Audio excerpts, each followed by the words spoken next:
being able to compete and earn rewards based on their skills and do that while having fun, right? So I think that's the crux of what MPL is. The most important piece of content that we put out there is the games that we have on our platform, because that is what a user truly connects with. Every region will have their different telecommunication rules and regulation which a gaming company needs to follow. Basically still have probably 10, 20 games that really do well. That could become 100, 200, and that opportunity on mobile gaming is going to only keep growing from there. So Root Mobile, we process close to 3 to 4 billion transactions in a month, through our platform. And there are days, which, almost 3 weeks back, we processed 1 billion messages, in a day. It's great to see that users are recognizing MPL as a gaming platform that they trust, and that's at the heart of everything else. At the end of the day, the game has to be the winner.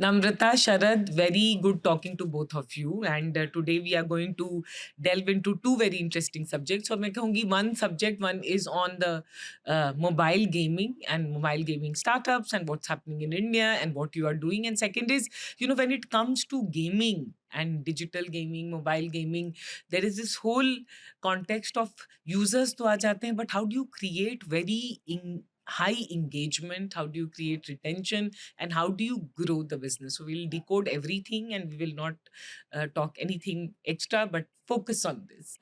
So with that, Namrata, I want to ask you, please tell us about the MPL. We've seen the phenomenal growth in the last few years the startup has made. So tell us what's happening in MPL on abhi tak ki journey ke bare mein. MPL has now been around in India for 6 years. So right from the beginning till now, I think our vision and mission has been the same. It's about bringing users together, enabling them to play all games of their choice, being able to compete and earn rewards based on their skills and do that while having fun, right? So I think that's the crux of what MPL is.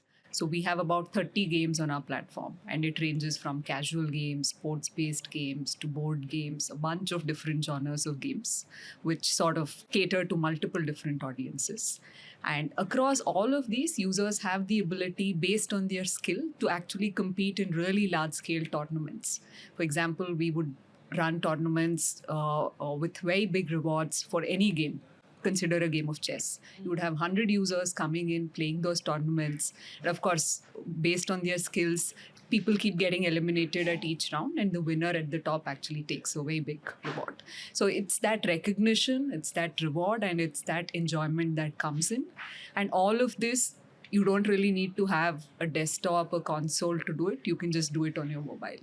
So we are trying to bring in those best of the best games from across the globe, just made available on mobile for users. What are some of the things that you do to create that kind of an engagement? Because one, the barrier to entry in this space is low, but you've built that scale, and MPL has built that kind of branding and engagement. What are some of the things that you think you've done right? So I think, like you said, Shraddha, I think gaming is competing with every other form of entertainment. A user could be doing either listening to music, could be on social media, doing a bunch of other things. So to be able to get that user's time on our app to be playing a game, I think that's the biggest part that we need to crack and get right? And I think for us there, the focus always is about getting our games right. So being a gaming company, the most important piece of content that we put out there is the games that we have on our platform, because that is what a user truly connects with. Yes, there's a lot that we do on onboarding the user, ensuring they're engaging on our app, retaining them, etc. But we've seen none of that peripheral machinery works without having the right set of games. Yeah. So for us, a lot of these insights are about understanding the Indian audience, understanding what do these users want. And I think I want to share one example specifically, right? I think 2-3 years back, we were again doing this research on really understanding what is that game that all of India would want to play, right? And we sort of went back with a bunch of research, understanding. It came up to be a game of Ludo, a board game that all of us Wow. have pretty much played while Yes. growing up. The good old Ludo. Yes, and something that grandparents play with their kids, or parents play, or play with friends, and that's something we got onto our platform, right? And we believe that has been the kind of hook that we have created to really bring in more audiences, make games that are very simple, easy to learn, but actually are still fun, engaging, and keep people hooked. No, I think just to add, digital Ludo, during pandemic time, we were in different places, right? So it helped us to connect together with the Yeah. family, play the game. And when you are playing with the family and, you are beating that, goatee, right? And you enjoy that, okay, I have, hurt my mother or father, and then I won the game. So it helped the family, to come together during in the pandemic time. So, yeah. Sharad, I want to ask you that, when you have such high sets of users coming, how do you create hooks and, strong user engagement? What are some of the things, and how does Root Mobile help in that? All right. So I think we are already in a digital era wherein we spend almost half of our time looking at three screens. Starting from the morning, we have our mobile phones in hand, and then as the day progresses, we spend more time on laptop, desktops, and then as we progress, and if the energy and time is left, we look at the big screen, which is the television. So what we have seen in the if we go back in time, 6, 7, 8 years back, the brands used to push a lot of customer engagement marketing messages, promotional messages, updates, and these were all one-way communication going to the user, right? So the brands believe that the information is reaching to the consumer or to the user. They are able to consume the information and act on it, and probably they were right because they were able to see some growth in their business because the users were taking action, right? But now this engagement has completely changed. It is all about two-way communication, right? So the user can also engage with the brand back, and this two-way communication has actually become a very meaningful conversation between a user and a brand. Yeah. So with this, the brand is able to get a lot of insight about the users, in terms of his liking, disliking, preferences. So that data is being consumed by the brands, and then they come out with effective marketing campaigns. And as Root Mobile, we being a leading CPaaS player, we offer plethora of communication channels to a brand under a single roof, right, on a single API. So what I mean to say here is, we offer SMS, email, in-app notification, enterprise voice, and even OTT channels, for that WhatsApp for Business, Skype, Viber, WeChat, you name it. So, the brands would be able to consume all these channels through an API and connect with their in-house data, their CRMs, and they can still continue to use their CRM to push marketing messages to engage effectively. And that's where we simplify communication. And when I say simplify communication, is in two ways. One, we provide API, which is very user friendly, plug and play. It can be integrated with the any kind of database, so the brand can use it. The API will be consumed and the message would be delivered to the customer, and the wow experience will only come when the messages which the brand wants the user to see is actually reaching to him. On the other side, we also give a facility wherein we give a front end. Let's say the brand doesn't want to integrate and they want to use our front end. So using that front end, they would be able to use all the channels which I named, right? And they can pick and choose one channel or many other channels or a combination. In fact, we provide a workflow builder wherein everything gets automated. The marketer can come onto that panel, they can choose SMS, let's say, and as a primary mode of communication. From SMS, they may back it up with email. After a few days, they want the same user should read some, WhatsApp message. So it's all about customer engagement. They can do it, in a jiffy very easily, without having any, kind of a degree for it. So that's how we do it. You were saying something very interesting, that at the end of the day, the game has to be the winner, right? Like, and then that's how the users come, and that's how you build a brand. Like MPL has built this kind of brand. But again, I would say that चलो वो अगर सही हो गया, उसके बाद once you have so many users, what are one or two things you think that you've done right to keep them engaged, to keep them on the platform? We've invested a lot in moving from giving single message to all our users to customizing it to now actually making it more one-on-one or personalized.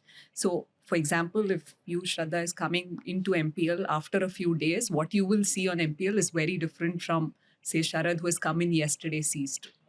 So it's about really leveraging that data, and of course now we have data of all users on our platform. What did they do over the last 6 years? So we've really mined that data to be able to understand what would a new user coming in really want. What would a user who has come in yesterday want to see on the app? So the app looks very different for every user that comes in. That's the first part. Second, it's also about creating those journeys and providing those nudges at the right time. For example, we know a lot of our users actually play games while they're commuting. So, for example, when they're using public transport or traveling by cab.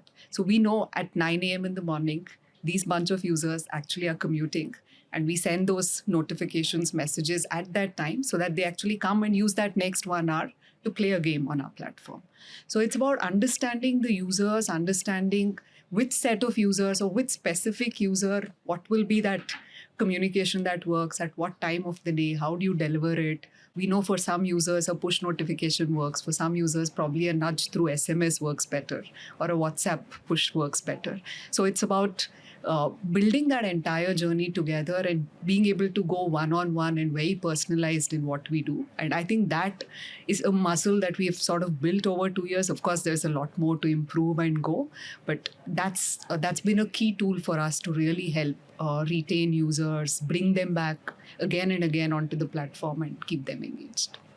What are the two platforms where AI, consumer platforms where AI has been used effectively? And usme आया दो था, one was YouTube and the other one was Spotify, right? Like the recommendations and everyone's screen would look different. So what you're saying is that MPL also, the screen, if you're a player, looks different. That would mean that you've invested heavily in technology, in AI, in personalization.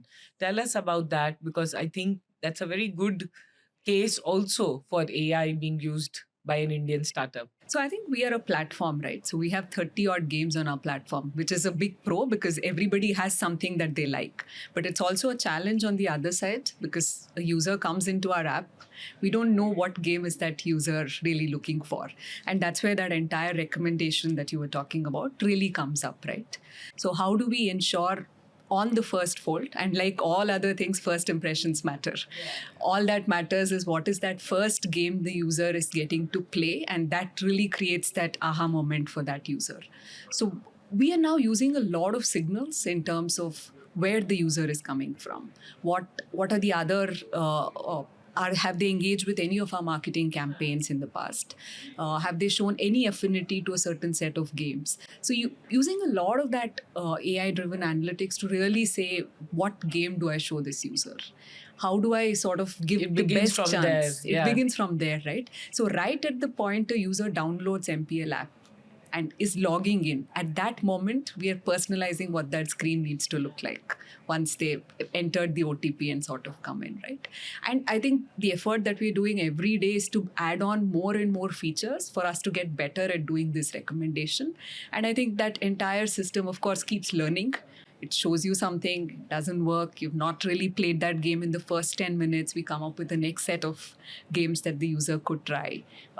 Then sort of layering that with sort of hand-holding and ensuring that the user has some choice to make, but also keep it more limited. Choosing from 30 is, of course, very hard. So can we give them 3 and figure out from those 3, is there something that seems more interesting? If somebody is being referred by a friend, then can we use some of that data points to really see, is this user going to behave very similar to someone they've been referred by, etc. So I think it's a very evolving machinery, I would say, but I think something that we deeply believe is required for a platform like us to succeed. So I think over the last 2-3 years, we've made a lot of investment in building a lot of this on our own. And I think I was talking to Sharad as well just before this. So I think now it's more about how do we keep enhancing that? How do we keep improving that to get better with every user we land on our platform? Yeah. And do you partner with external players, or you build it all in house? So we do have some partners on specific parts. So in terms of how do you reach the users, be it on communication fronts, we do have partners, but a lot of the data capability is what we've built in In house. house, yeah. Because 3 years back when we were looking to partner, there were no solutions that really fit exactly what we wanted. So we believed let's build it along We and are let's startups. see. Yes. In terms of personalization, what is Root Mobile doing? Like, how do you enable brands to create that kind of one-on-one personalization? I think data is the key to create a wow customer experience and especially personalization. So they for sure, will have a team who will do data mining and they will do the data segmentation. And that segmentation could be on many parameters, just to share. It could be based on gender, it could be based on nationality, language, their preferences. So they have that data. Now, in order to create a great marketing strategy, it is very important to personalize that data for as per the individual users. So they have those data points, they use our API, the communication channel, and we are able to deliver that personalized message to the user using different combination of channels which the brand wants to use it. So that's how we create personalization. Namrata, slightly I would like to segue and understand from you, what has the last few years been when it comes to mobile gaming in India? Yeah. So I think gaming, of course, is huge globally, but like you rightly said, I think India is just getting started with gaming, especially on mobile gaming. The kind of smartphone penetration that's there, low data rates, all of it effectively means each of these 500 million smartphone users are audience for a gaming company like ours, right? And that number is, of course, continued to grow and grow really, really well over the last few years, aided by, of course, lockdowns, COVID, bunch of those. But I think the journey is just getting started. I think the opportunity in India on gaming is definitely like north of double-digit $1 billion very soon that we will see. So that's the overall mobile gaming opportunity, right? Even within that, if you break it up into multiple segments that exist, competitive skill gaming, that's the segment that we are playing in. That's actually grown almost 3x over the last 4-5 years. And again, it paused to really continue to grow on that same trajectory, given all the other benefits that we see. Within this sector, if you again break it down over the last couple of years, of course, regulations, specifically from a tax perspective, I think on TDS, GST, etc., that came in last year, uh, from a long-term perspective, have given clarity to the sector. Because both from a TDS, GST, those were the big questions that were there around this whole competitive skill gaming industry. I think those questions have now been answered. Did it mean some short-term pain? Yes, I think in terms of higher tax outflows for most companies, yes, that did happen. But I think it didn't change anything from the core user behavior standpoint. Because for a user, they were coming in, playing games, getting recognized, getting rewarded. That's remained the same. And most of these companies, including ourselves, have taken that tax burden on ourselves. So from a user perspective, nothing really has changed over the years. So we continue to see that high growth from a sector standpoint. And we believe that is there to sort of grow. The other part that's helped is innovation in the kind of games. From games that were only probably focused on card games or sports based, I think we now see a lot of casual games, like the example of Ludo I was talking about, Snakes and Ladder. There are a bunch of other innovations happening, which means there are a lot more options now available for a user to come play and try out. And this, we believe, is the reason why the growth will continue on this, because we basically still have probably 10, 20 games that really do well. That could become 100, 200, and that opportunity on mobile gaming is going to only keep growing from there. Yeah, and also from a monetization standpoint, mobile gaming is an interesting space, right? Because this is one segment where you don't have to wait. So I think the other part about India is how payments have moved digitally. Yeah. And I think over the last 3 years, that kind of journey has been immense, right? So any user who now has payment enablement, if you look at it, that user base is almost 200, 300 million users. So that base is really huge. So if you have a smartphone user who's able to just pay online, that's all that's needed for making mobile games help monetize. And this was very different if you looked at it 5 years back, 10 years back, right? It was very hard to get those users who are digitally okay, savvy, ability to make payments. Today, honestly, I don't carry my wallet anywhere around. I think phone is sufficient to do any digital payments in India. I think, and that has been another reason why, like you rightly pointed out, mobile gaming has grown immensely and will continue to grow. And this is very, very different from even a lot of other markets, right? Even some of the Southeast Asian markets, of course, smartphone penetration exists, but digital payments, accessibility of digital payments Is across not as is not seamless. as much or not seamless like in India. So that's been a very big lever to drive growth in mobile gaming here. Yeah. How do you, as a platform, like, if you engage with brands like these, how do you cater to their global needs and requirements? No, absolutely. I think, it will be quite different because every region will have, their different telecommunication rules and regulation, which, a gaming company needs to follow.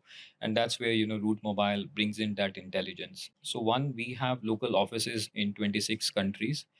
And, our platform, we connect directly with the mobile operators, wherein we have more than 300 plus mobile operators directly connected with our platform. So what we get out of this, the gaming company needs a real time, delivery of their messages. Take a scenario wherein, let's say, you as a customer in any part of the world wants to join MPL game, right? So in order to authenticate, you need to receive a OTP. So if we are not able to deliver that OTP on time, it's a bad experience, and then of course, for a brand, it's all about, cost, because they are still paying for the OTP message, but it is not getting delivered, and it's a, user experience going bad, which is a bad reputation. So with these kind of 300 plus mobile connection, we are able to deliver those messages onto the handset of users. And with this, the delivery rates going high, and the cost also comes down because we don't depend on any third party, in between. So we have end to end visibility. So that's how we support, the gaming company to deliver a wow experience and ensuring that they don't lose business. What do you think you guys have done right and good and proper to reach this kind of scale? Because I have had the vantage point of looking at a lot of gaming companies in the last 10 years, but not many have scaled. For us, right from when we started, I think what was very, very important was about getting that trust and safety right for users. So for us, that's what MPL as a brand stands for. So I think over the last 6 years, everything we have done is keeping user at the center of it. We've really focused on ensuring safety and trust, especially because there is competitive skill gaming. Users need to bring in, there is money involved. Being able to ensure that they can trust us, they can ensure we will do right by the user. That's something that's really been the pillar that's worked for us. And actually, after 6 years, we did a very recent brand survey. And the one thing about MPL that all users said is, I can trust MPL. I can trust them to do things right by me. And we've done this in very small parts, right? For example, in any digital gaming platform, there is a challenge with cheating. For example, there are two users playing. One of them is probably using some sort of rule engine, something to get an additional advantage. We of course have a lot of machinery to detect it real time. But even if not, right at the end of that game, we actually refund the money to the user who has lost because of some sort of cheating that the other user has done. And we don't really wait for the user to come to our customer support, tell us that this is what they've faced, etc. We do it very proactively, because for us, what's more important than the monetary amount is that trust. And that those are those small things that build up over time. And I think Good it's great to behaviors. see. Yeah. And it's great to see that users are recognizing MPL as a gaming platform that they trust. And that's at the heart of everything else. And I think, second, in terms of what we prioritize and really focus on, right? I think there again, we've really stayed true to saying we need to put those right games, build those right games for users, and then really get that user feedback in to be able to make our systems better. Uh, so it's not technology for the sake of technology, but it's more, what is it, what will it take to really enable better experiences for user? What will it take to really build that next game that all users would love playing, right? So I think that's where our innovation is really focused on. And that definitely has helped us, because I think year after year, being able to create new categories, open up new audiences who can then come play on MPL. I think that's been a constant stream of growth for us. When you say you're a platform, decode it for us. Because one is platform would be that you have 30 games, right? You have different, rather than, we know big players who have one game and they Yes. focus on, but you have diverse set of games. But underlying to be a platform, what are some of the things that you say, makes you a strong platform? Definitely. So I think one is, of course, the number of games. Nah. But second is, I think, the systems that tie all of this around.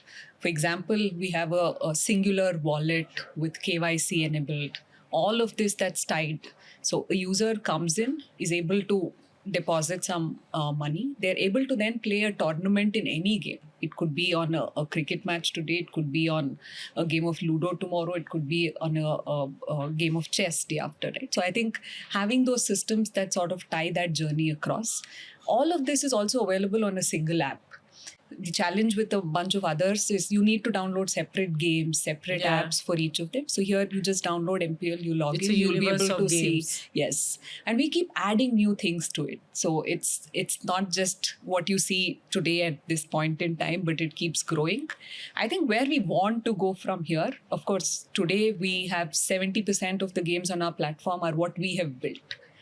The rest are other game developers who are using our platform to actually publish their games. Oh. Yeah, because we have about 100 million users who have ever downloaded MPL app. So we have a large chunk of users who come on to MPL every day. For all of these users, any new game developer, we partner with them. We have multiple models of how we work with them, but they're able to put their game here. They don't need to really market and go out spending dollars on their game. They have a large user base who's coming into MPL, who might try their game. If they like, they start engaging and retaining on that game. And the idea is to expand that more and more going forward.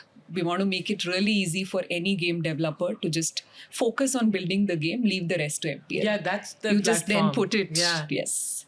Yeah, so so- we've started there. I think more work on that is what we'll focus on So over the 5 years down the line, one could say that MPL becomes like a place where all, mobile game developers can put their. Yes. So it becomes an ecosystem. Exactly. They don't need to worry about KYC. They don't need to enable payments. They don't need to worry about anything else. Matchmaking, taking care of fraud, cheating, etc. All of that is what MPL provides. They only focus on building the game. Then they put that game on MPL. How can Root Mobile and platform like yours, could think in terms of how do you prevent the uninstalls? I would like to touch upon the data security first, and then I'll talk about how to prevent uninstall. So Root Mobile, we process close to 3 to 4 billion transactions in a month, through our platform. And there are days, which, almost 3 weeks back, we processed a billion messages, in a day, right? So the data security and integrity is paramount for Root Mobile because, we carry a lot of data for all our customers, for the gaming companies as well. So we have a lot of features and functionality built in our CPaaS platform, which helps us, mitigate frauds and spam. How we do it is at the first touch point wherein a brand uses our API, we make sure that we have an IP whitelisting, wherein the IP is given from our brand, which is unique. So we list in our platform that only this IP is allowed to send us the messages through the touch point. So how it secures is, God forbids if the user credentials for some reason are kind of compromised, right, and it falls into wrong hand, and then they would be able to send traffic, but our platform, since it won't come from the whitelisted IP, the traffic would be blocked on our platform and no damage would be done, right? Then we have IP URL filtering, wherein a lot of brands, they push a lot of messages out which has URL. Now URL are prone to phishing. That's where we tell the brand that tell us in advance, we will whitelist your URLs to make sure that we know that they are safe URL, and only those URL will go out. Any other URL coming hitting our platform again would be blocked. Then we have a lot of firewall features wherein the brands wants to block certain keywords, phrases. It could be related to language, so all those features and functionality. Lastly, we monitor the traffic spike on our platform. It's a very, very close monitoring. So if we see, some kind of abnormal behavior in terms of traffic trend coming in from specific customers, right? So we'll be able to quickly identify it and go back to the brand and tell them that, hey, please check, we are seeing abnormal traffic. Because it happened many times, there are hackers who put bot on the, brand's website, and it keeps on generating artificial traffic. So that's on the security side. Now coming on the uninstall, as you rightly said, that that's largely the headache of the brand. But with our experience as a communication service provider, so the user downloads the app, the intent is that they want to use it, right? But over a period of time, they forgot to kind of use it, and then the app is there on the device, but it is not used. And that's where I think the push notification really helps in terms of reminding the user that, hey, I'm there in your phone, please use me, right? So they have to build in a strong marketing strategy using various tools available, different channels. So in my opinion, push notification is one way message wherein the brand is reminding the user, but since the user is not using the app, in my opinion, I feel that even those messages are going dead, because the user is not using the app, it's not going to see those messages. So it is very important for a brand to use those channels as a marketing strategy where the user is. For example, if I am a user, I am very active user on WhatsApp, so I would like to receive certain updates, promotion, challenges coming into me on my WhatsApp channel, and for sure I am going to read it. And that's where you can actually bring in the user back to use your gaming application. So that's how it is. So use the right channel where the user is, and a blend of push notification, SMS, WhatsApp, RCS, which gives convenience to the user. And that's how the uninstall can be even stopped, and also new customers can be brought on board. I think for us, the focus is what all can we do before the user uninstalls, right? Because then you've sort of lost half the battle. Yeah. But I think there again, just understanding user behavior actually has helped us a lot. There is a pattern to how a user behaves. We just need to establish that pattern. And over time, what we've been able to do is we know this is a user who usually comes in, plays probably 10, 15 games a day across these time zones. Whenever we see a change in that pattern, after 2-3 months of doing this, we see that that user has probably reduced the number of games they play. They've stopped coming in 3 times a day and they only come in once a day. Those are at points at which we start intervening. And those interventions could be multiple fold. Soft interventions like push notifications, like Sharad was talking about, right? Like, hey, why don't you come back, play this big tournament happening? Or give them some small rewards to come back and play. So identifying that behavior change before they sort of make up their mind to sort of stop using the app and uninstall, I think that's where we're really focused on. But of course, even after doing all of this, there will be users who will uninstall, and then we use other it channels will be like, to hey, I come don't want back. to play games and waste my time. Something like those. Kind of. Yeah. Tell me about your journey and the role that you're playing here.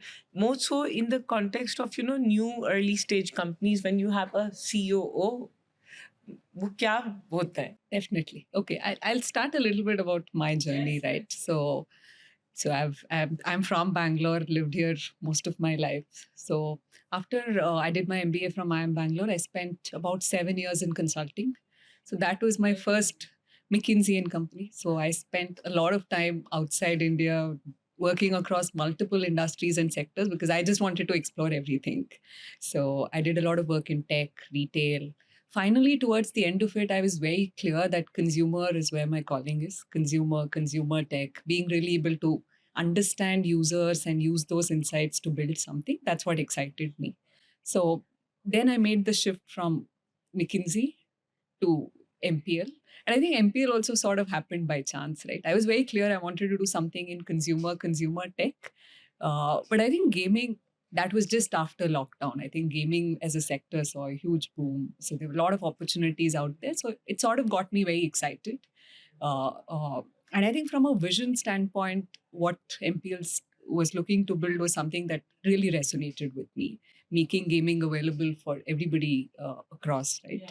So I think that's when I sort of came in, and over the last 3 years, I've played multiple roles within the organization. First, of course, started off focusing just on building the India business, because that's where MPL started off. But of course, we ran into some challenges post COVID, lockdowns, etc. Started off from there, but I think really focusing more on, again, user understanding. How can we use that to influence what we can make the users experience on the platform, etc. Right. So did that. I think after that we saw good growth in India. We wanted to then apply this, take this playbook across to other geographies as well. So right now we're also present in the US. So US is again a huge gaming market, lot of potential there. But I think for us, what's unique is that's a geography that we're operating with pretty much the team completely based in India. Wow, interesting. Yeah. So again, we've had our share of learning there. We've operated with different models, figured out that probably a singular will team you be here. the only, not the only, but will you be one of the very few Indian gaming, early stage Indian gaming company Yes. from India operating in US? Yes, yes. Is it okay to call you early stage? No, you would be very late stage, right? Yes, we are 6 years old Yeah, now, so not six, very early. six is early, but late stage in Yes. terms of the value and valuation and everything. How did you build that presence in US? Yeah. यहाँ पे रहकर? Correct. So I think US again, actually that business has been there for 3 years, but I think we have made a lot of mistakes, learned from it. And over the last year and a half, actually we've seen very meaningful growth coming in that. And I think biggest learning for us is every geography is different. Yeah. Yes, there are, at the crux of it, what we are trying to accomplish with the users is same, but the kind of games that work there, the kind of users you're dealing with in US is very different from what you would look at in India. And this is again something I was sharing with Sharad. Emails work very well for us in US. Oh. And that as a channel, of course, doesn't work in India at all, right? So, and it's not something we are focused on.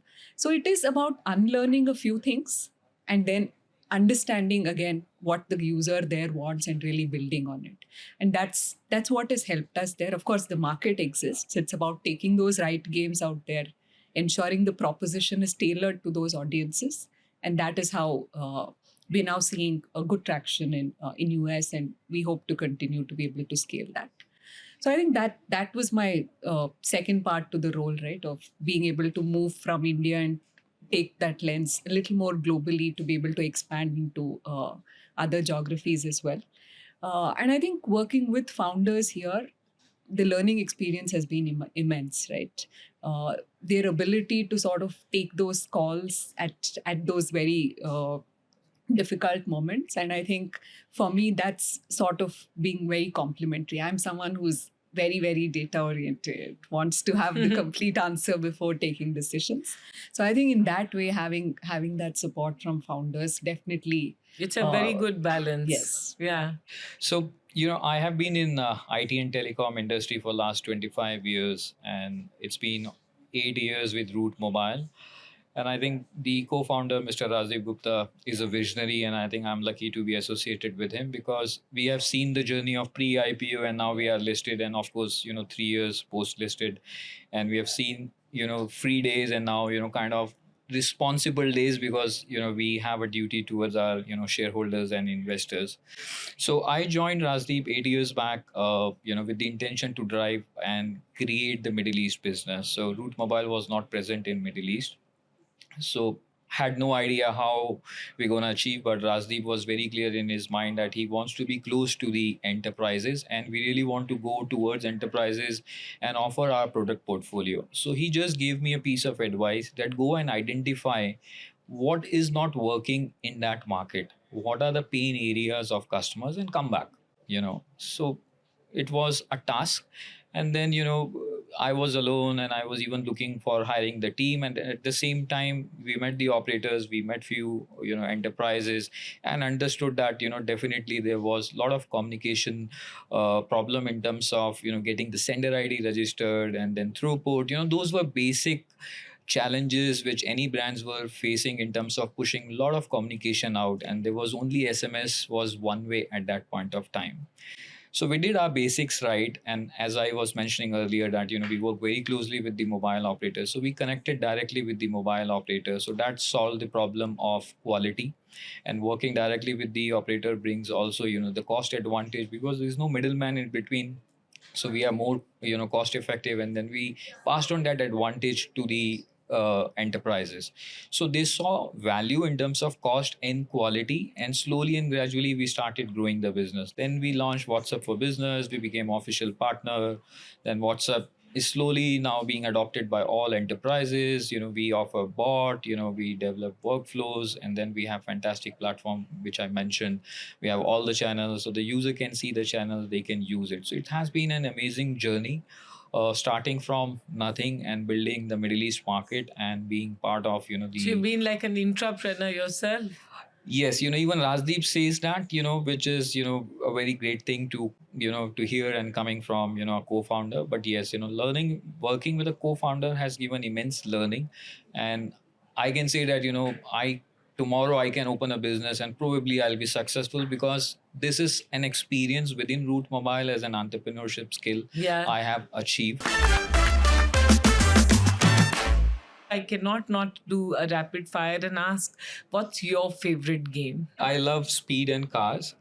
So I have been, fan of F1 games, and I have played in my young days. So in Dubai, I still enjoy driving at a decent speed. But you can do it over we can there. do it in Dubai. Like Not here in Bangalore. In Bangalore, it's like 5-10 kilometer kind of a speed versus 120. Ask Which me, no, I die. can. Yeah. And what's your favorite No, game? I think for me, I keep playing a bunch of these casual games. I think Match 3, Candy Crush sort of a variant is something that I'm hooked to right now. Are there many women who play games? Yes. I somehow feel it's a very male, and I could be wrong. It's skewed towards male playing, no? Of course, I think it is more skewed towards it, but I think it's also because of the kind of games or content that has been there, right?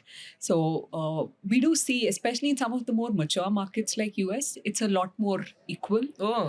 We do see a lot of women gamers actually being taking that up very seriously. I think in India that number is slow, but we've seen it grow. So Namrata, my question is it because of, and then please help me, because you will, and then as a woman I can ask, is it cultural, is it social, is it, like, as a woman, I definitely think it's a time waste to play a game, honestly. But I'm just saying that, or is it societal, or is it brain wiring? What is it? I think there is a part to upbringing, right? I don't think I ever sort of played games as much when I was growing up compared to my brother. Yeah. So I think there is a natural instinct to sort of games and how women versus like girls versus boys when they're growing up sort of pick up things, right? So that is definitely one part. But I think the second part is also what is interesting for that audiences. And I don't think enough content has been built focusing on that specific audience set. So I believe that on the second, of course, there are changes. We're seeing a lot more game developers actually focusing on tapping that women audiences, because if you look at smartphone penetration in India, it's pretty much equal, neck to neck, right? So you have a lot more women who have smartphones. So if you really want to get to that 500 million or a billion, like you were saying, you do need to tap into that. Get the women to play. Yes. Oh, we'll play it well. Any brand that you admire which has done very good user engagement, or you like the way they engage? I think for me, I'm a user of Zomato, and I think I love how they've sort of again kept user at the center of it, and how they've been able to really build everything around. Yeah.